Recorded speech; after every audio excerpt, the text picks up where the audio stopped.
is a legend of the Vikings, a name that strikes terror throughout Europe. Yet, at this moment, Ragnar is about to endure a gruesome death. Ragnar, who was just recently locked up in a dog cage, was escorted by over 100 English soldiers to the kingdom of Northumbria in England. For such a Viking leader, who once slaughtered thousands, even his breath could make those around him shudder with fear. Even during rest at night, the English soldiers formed several circles, not daring to show the slightest slackness. Out of curiosity, a soldier wanted to touch Ragnar to see what set him apart from ordinary people.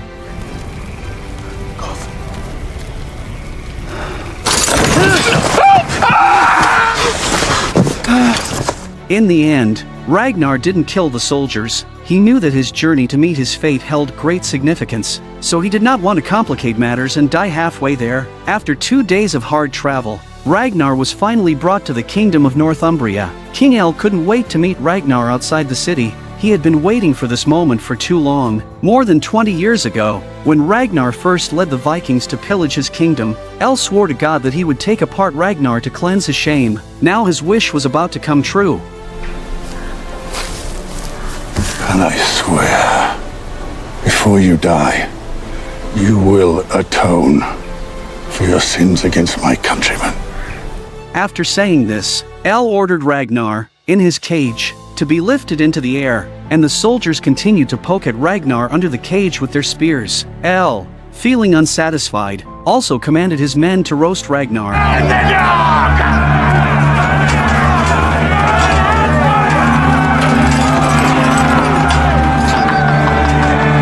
From afar, one could even hear the sizzling sound of flesh burning. Thus, Ragnar was tortured by hundreds of people for a whole day and night. When El felt he had tortured Ragnar enough, he prepared to kill Ragnar to placate the souls of the tens of thousands of innocent people slaughtered by the Vikings. Before the execution, the soldiers gave Ragnar another brutal beating. Faced with such torture, Ragnar didn't make a sound, which greatly annoyed King El. He wanted to hear Ragnar's pleas to vent his anger. So, El subjected Ragnar to even more cruel abuses.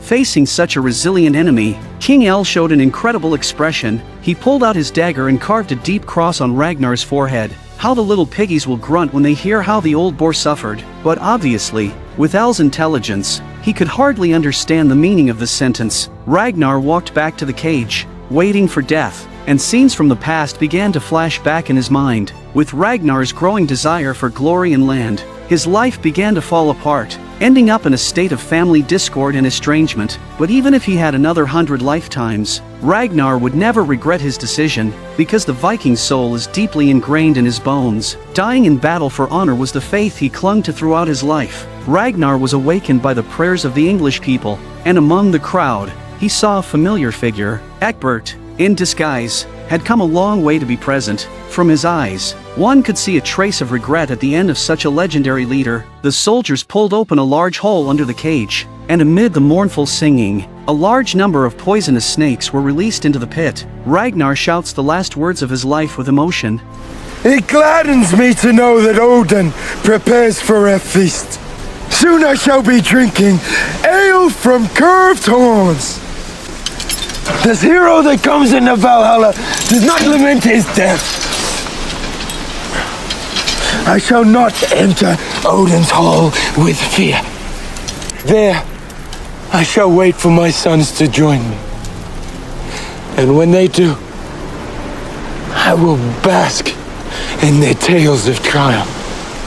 Calmly facing death with no trace of fear, Ragnar believed that his death would ignite the fury of his sons' revenge, make them more united, and their accomplishments would far exceed his own. Ragnar fell into the snake pit. The snakes bit and tore at his body, but he never let out a cry. Looking at Ragnar's death, King El revealed a triumphant smile. But what I didn't realize was that Ragnar's sons were about to lead the Vikings in a total onslaught, and the flames of war would burn every inch of England's land. What awaits El is the Vikings' most cruel revenge punishment, the Blood Eagle. Ragnar is dead, were the most heartbreaking words Lagertha has heard in her life. But without seeing her ex-husband's body, Lagertha could never believe any rumors.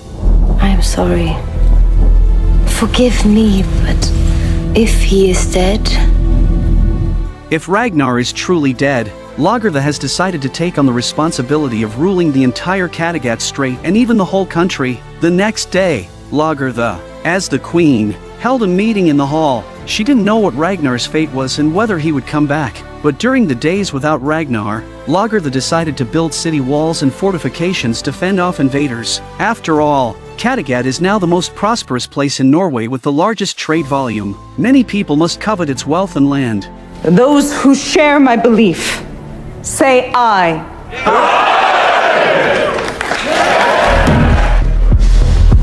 Ivar crawled over, holding his iron club. His eyes were filled with a murderous aura. It looks like Ivar, who just returned to Kattegat, has learned of his mother Aslog's murder by Lagertha.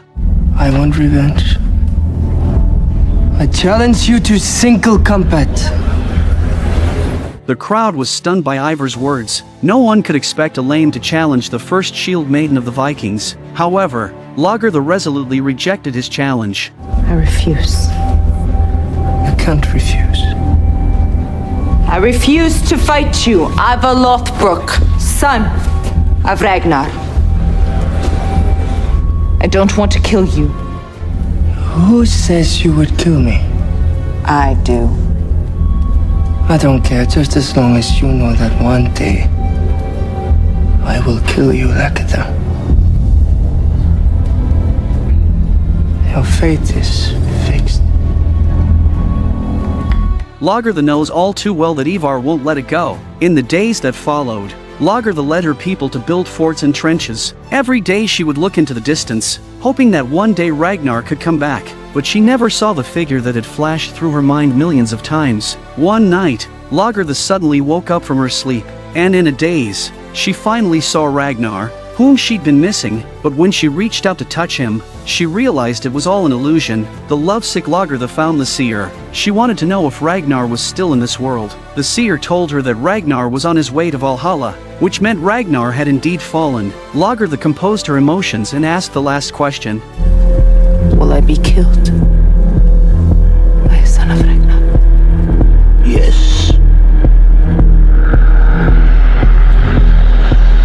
Meanwhile, Bjorn, who was exploring the Mediterranean, just sailed into a foggy area, and the sunstone was of no use. Judging by their wild appearance, they seemed to have been stuck at sea for a long time. Fortunately, after a period of sailing, they finally saw the long-lost land. Although they didn't know where they were, they decided to find a port and pillage some supplies since their food and fresh water had run out. This was the port of Alhucemas, Spain. People were selecting goods at the night market, a bustling scene, but they were completely unaware that the Vikings had quietly landed and stormed into the city.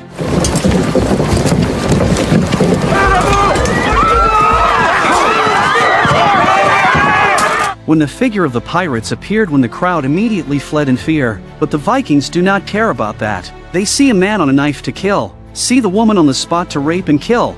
After their purchase, they didn't forget to take a group of beautiful women back to the ship to enjoy. They continued on their way to the Roman Empire. As they left Spain, everyone looked down the Straits of Gibraltar. Bjorn, full of emotions, finally made it to the Mediterranean. His journey was further than that of any of his tribespeople, surpassing even his father Ragnar's achievements. But at that moment, the call of Odin's crows could be heard in the distance. The little piggies will grunt when they hear the old pole sound. Fitzek, did you hear him too? Yes. At the same time, a man in black stepped onto the ferry of Kattegat, exuding an incredibly powerful aura. It must have been Odin himself who came to convey the news of Ragnar's death. Your father is dead. Killed by serpents. Cold. In the cold iron earth, Ragnar lies.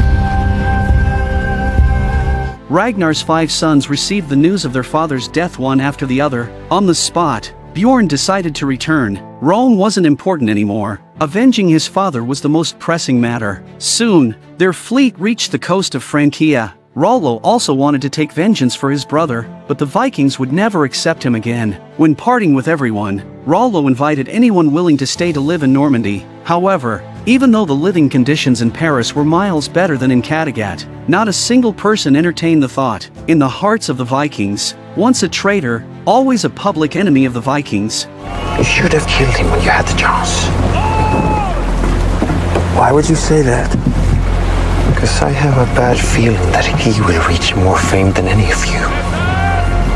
The three sons at home were not idle either. They decided to form the largest Viking army in the history of the Vikings in the name of Ragnar and Odin, and declared war on England and even the world. This is the most massive army in the history of the Vikings. They assembled nearly all the fighting Viking warriors in the north in the name of Ragnar. Like a towering wave, they rushed towards the English army. King El could never imagine that killing just one Viking leader could bring about the destruction of his entire country. And what awaits El is a form of torture far more horrifying than being drawn and quartered the blood eagle. Not long ago, Ivar spread the news of his father Ragnar's death, and countless Vikings rushed to Kattegat. They stated that Ragnar is the totem of the Vikings, the father of every Viking. Now that their father has been killed, all Vikings should rise up and seek revenge. At the same time, Ivar and Ub were carrying out their plan. In addition to avenging Ragnar, Ivar also wanted to kill Lagertha before the army set off, to avenge his mother. At this time, Lagertha was unknowing. She was still holding a feast in her territory to welcome everyone, but in the middle of the feast, the guards at the door were suddenly controlled, and then the doors were closed one after another. Before they could react, the shield maidens in the room were also controlled. After everything was ready, Ub and Ivar also stepped out of the crowd. Lagertha instantly understood everything. She calmly stood up, took her weapon from the throne, and slowly walked towards the two brothers.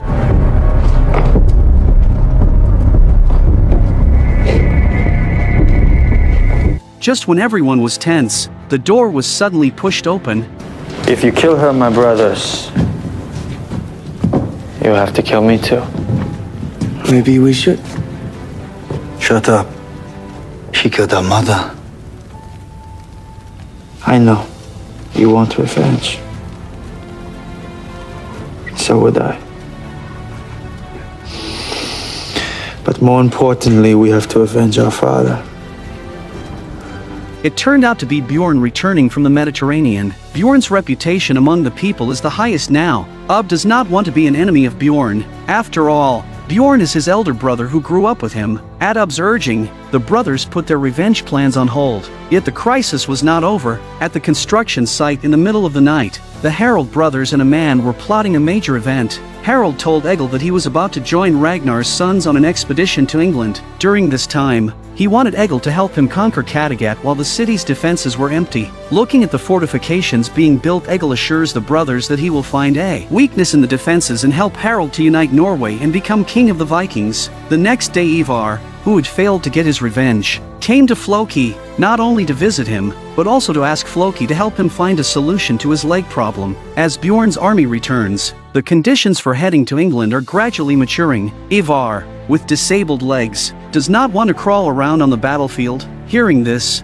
Floki instantly understood his meaning, and not long after, he built a chariot for Ivar. Seeing such a gift, Ivar was indescribably excited, so he tried it out on the spot. When the warhorse carried him galloping, Ivar couldn't help screaming loudly. After all, this was the first time in his life that he experienced the sense of galloping freely. There were more and more people coming to Kattegat at this time. The brothers had not expected so many people to respond to their call when spreading the news. Now that the revenge army is there, the next question is who will command the three armies. Ivar told Ub that he wanted to be the commander, because when he was accompanying his father in his final moments, Ragnar pointed him out and also saw that he could bring a bright future to the Vikings. However, Ub and other brothers all thought that Bjorn was the only choice for commander. After all, Bjorn had followed his father to fight in the south and north, and his practical experience was very rich. But now it's just a talk. And after the army was assembled, the brothers finally brought up this issue. We are all equally Ragnar's sons, but we are not equal in battle. So I will take the lead. I will establish the battle plans, and I will give the orders. Do you understand that? But what do you know? What have you done? What battles have you won? And what battles have you lost? You don't want to listen, that is your choice. But I am the leader of this great army. Me! And you will obey me! With leadership decided, the largest fleet the Vikings had ever assembled headed for England. Bjorn devised a strategic plan to pick the soft persimmons first, wipe out El, then find Egbert for revenge, and none of the two kings could escape. Soon, the news of the Vikings landing in Northumbria reached El, but he was not afraid at all. He thought it was just a few pagans and was not worthy of fear. Before he left, El boasted to his daughters that he was well prepared, and that he would give Ragnar's sons a special welcome. Then El left with his army of 100. He stood confidently on the hill, and when he saw the Vikings team, he instantly felt confident of victory, because the enemy seemed to only be 100 or so. However, the next second, the expression on El's face gradually became stiff.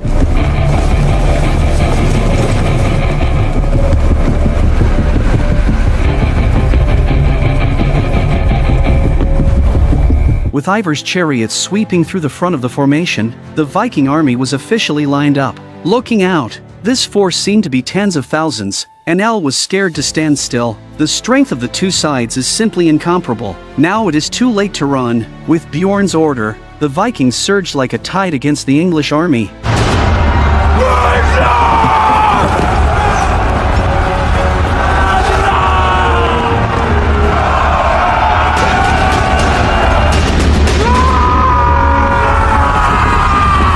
Without a doubt, Northumbria's army was completely annihilated. El was captured, and Ivar dragged El all the way to the sacred land where Ragnar died. Looking at Ragnar's ferocious sons, El realized what a terrible mistake he had made in killing Ragnar. Only when they opened the cold pit did they find that Ragnar's skeleton had long since disappeared. The sons' fury reached its peak instantly. At this point, El was even trying to buy back his own life with money.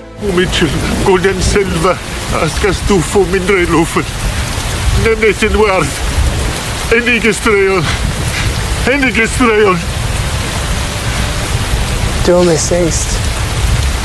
Min fatter har haft mig rätt och gold and silver. Let me see what those you get.